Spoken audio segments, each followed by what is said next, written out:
Some people don't hide their pain because they're strong. They hide it because they've learned that showing it feels dangerous. And that's what makes Tangled so much deeper than most people realize. On the surface, it's a colorful story about a girl escaping a tower and discovering the world. But that's not what this story is really about.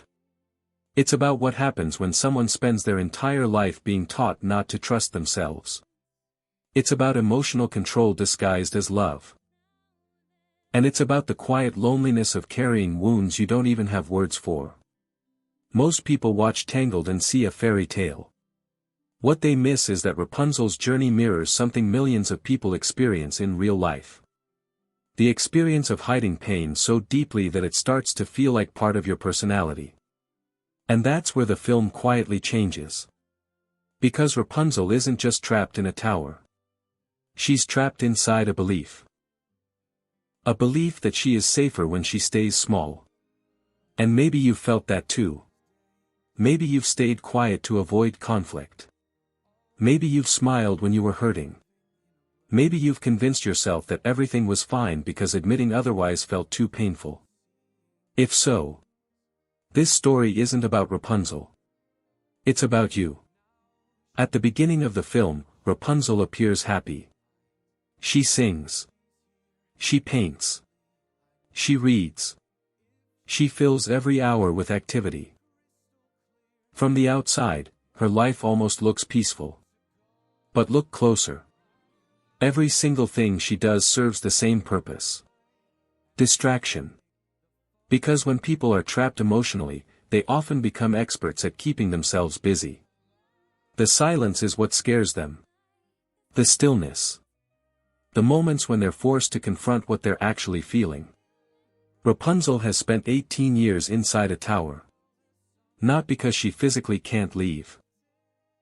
But because she has been psychologically conditioned to believe she shouldn't.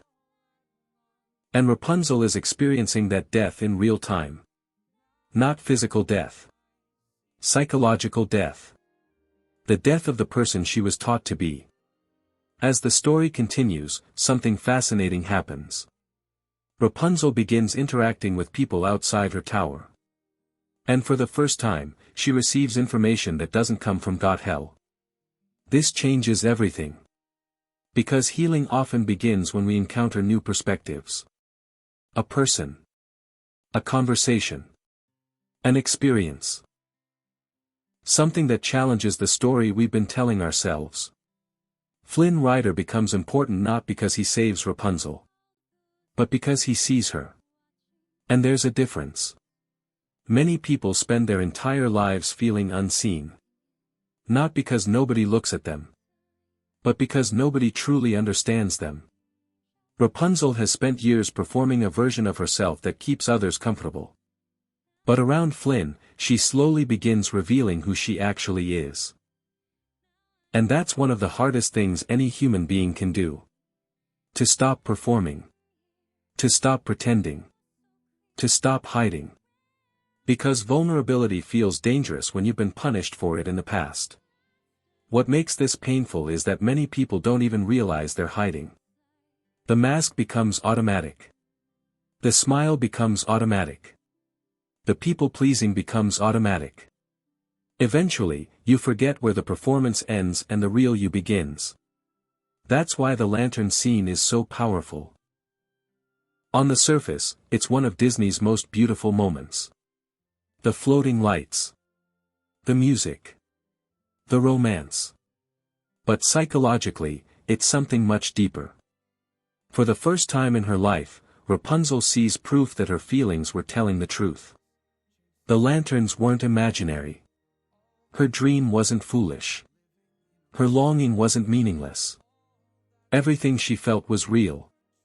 And that realization breaks something open inside her. Because one of the most painful experiences a person can have is constantly doubting their own reality. And the person responsible for that conditioning is Mother Gothel. One of the most realistic villains Disney has ever created. Because Gothel doesn't control Rapunzel through force. She controls her through doubt. This is what makes her terrifying. She constantly undermines Rapunzel's confidence. She mocks her dreams. She exaggerates dangers. She creates fear and then positions herself as the solution. It's manipulation in its purest form. And many people experience versions of this in real life. Not always from parents. Sometimes from partners. Friends. Bosses. Even society itself. The message is always the same. You can't do it. The world is dangerous. You're not ready. You need me. Over time, these messages become internal. The voice controlling you no longer needs to come from someone else. It starts coming from your own mind. That's why the scene where Rapunzel finally leaves the tower is so important. Because what happens afterward is one of the most psychologically accurate moments in any animated film. She steps outside. And immediately begins cycling between overwhelming joy and crushing guilt. 1 second she's ecstatic. The next she's convinced she's made a terrible mistake. Then she's happy again. Then ashamed. Then excited. Then terrified. It almost feels exaggerated. Until you realize it's exactly what freedom feels like after long-term emotional control. Because when you've spent years suppressing your own desires, choosing yourself doesn't feel empowering at first. It feels wrong. Most people know this feeling. You finally set a boundary. And then feel guilty. You leave a toxic relationship. And then wonder if you're the problem. You pursue a dream.